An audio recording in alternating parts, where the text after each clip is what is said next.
how to set communication safety in iMessage. Hey everyone, welcome back to the channel. If you are new here, don't forget to hit the subscribe button and turn on the notification bell to not miss any updates. So it's really simple to set up community safety in iMessage.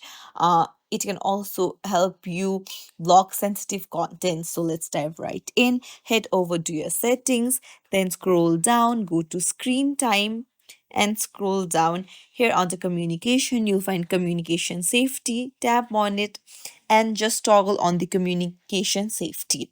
Communication safety can detect nude photos and videos before they're sent or viewed on your child's device and provide guidance and age appropriate resources to help them make a safe choice.